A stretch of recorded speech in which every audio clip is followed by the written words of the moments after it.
ഇന്ന് രാവിലെ മുതൽ കേൾക്കുന്ന ആ വാർത്തകൾ, കാണുന്ന ദൃശ്യങ്ങൾക്ക് മുന്നിൽ തലകുനിച്ച് നമ്മൾ വാക്കുകളില്ലാത്തവരാണ്. ഇതുവരെ കാണാത്ത ആ മനുഷ്യരുടെ വേദന ദൃശ്യങ്ങൾ കാണുമ്പോൾ തന്നെ തൊണ്ടയിൽ ഒരു തേങ്ങൽ തടയുന്നെങ്കിൽ പൊന്നുപോലെ വളർത്തിക്കൊണ്ടുവന്നൊരു പ്രിയപ്പെട്ട പുത്രനെ ആറടി താഴ്ചയിലേക്ക് എടുത്തു വെച്ച് 3 കൈക്കുമ്പോൾ മണ്ണ് വാരിയിടുമ്പോൾ പ്രിയപ്പെട്ടവർക്കുള്ള ഹൃദയവേദന എത്രമാത്രമാകും. ചുങ്കം ടൗൺ പള്ളിയിൽ സ്വന്തം മകന്റെ മയ്യത്ത് നിസ്കാരം പൂർത്തിയാക്കിയ പിതാവ് കുഴഞ്ഞു വീണതാണ്.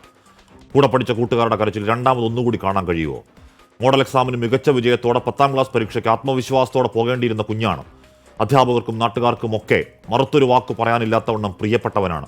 അക്കാലം അത്രയും പ്രവാസിയായി കഷ്ടപ്പെട്ട് നാട്ടിലെത്തി കൂലിപ്പണി ചെയ്ത് കുടുംബം പോറ്റുന്ന പിതാവിന് കുഞ്ഞനിയന്മാർക്ക് തണലാവേണ്ട ഒരു വീടിന്റെ പ്രതീക്ഷയാണ് ഒരു കൂട്ടം ക്രിമിനലുകൾ തലയോട്ടി തകർത്ത് ഇല്ലാതാക്കി കളഞ്ഞത്. കുട്ടിക്കളി എന്ന് പറയരുത്, പ്ലാൻഡ് മർഡറാണ്. പിന്നെ ഫഹദേ, ഞാനൊരു കാര്യം പറഞ്ഞു. ഷാബാസിനെ ഞാൻ കൊല്ലുന്നു. അത് ഞാൻ പറഞ്ഞു അവൻ്റെ കണ്ണൊന്ന് പോയോ കിട്ടോ? ഈ കണ്ണൊന്നും ഇല്ലോ. എടാ ഫഹദേ, ഞാനൊരു കാര്യം പറഞ്ഞിരുന്നു. ഷഹബാസിനെ കൊല്ലുമെന്ന് പറഞ്ഞാൽ പറഞ്ഞതുപോലെ ചെയ്യും. അവൻ്റെ കണ്ണൊന്ന് പോയി നോക്ക് നീ, അവന് കണ്ണൊന്നുമില്ല.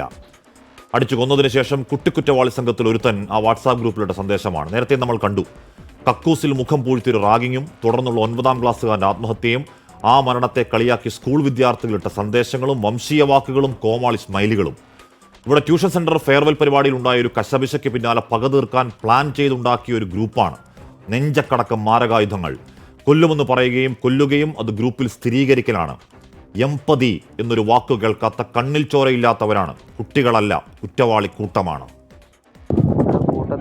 മരിച്ചു കഴിഞ്ഞാലും വലിയ വിഷയമൊന്നും കേസെടുക്കുമല്ലോ പോലീസ്.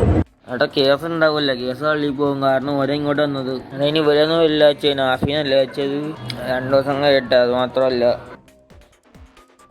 അടിച്ചു കൊന്നാലും ഈ നിയമം ഒരു പുല്ലും ചെയ്യില്ല എന്ന കോൺഫിഡൻസ് ആണ് ആ കേട്ട വാക്കുകൾ.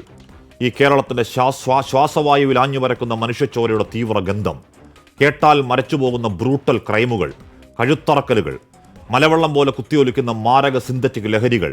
ഈ വർഷം 2 മാസം മാത്രം പൂർത്തിയാകുമ്പോൾ നമ്മൾ കണ്ട ചോരയ്ക്ക് കയ്യും കണക്കുമുണ്ടോ? ഈ നാടിന് പറ്റുന്നത് എന്താണ് എന്നാർക്കെങ്കിലും അറിയുമോ? ചട്ടപ്പടി നടപടികളല്ലാതെ ഈ മുടിഞ്ഞ കാലത്തെ നേരിടാൻ ഭരണ നേതൃത്വത്തിന് ഒരു സീരിയസ് പ്ലാൻ ഉണ്ടോ? ആവർത്തിക്കുന്ന കെട്ട വാർത്തകളിൽ ഭാവിയെക്കുറിച്ച് ഓർത്താൽ പേടിയാണ്, നിരാശയാണ്. ആഴത്തിൽ തിരുത്തില്ലെങ്കിൽ സങ്കടത്തോടെ പറയേണ്ടി വരും, ഈ നാട് അനാഥമാണ്. പ്രിയ പ്രേക്ഷകർക്ക് എൻകൗണ്ടർ പ്രൈമിലേക്ക് സ്വാഗതം.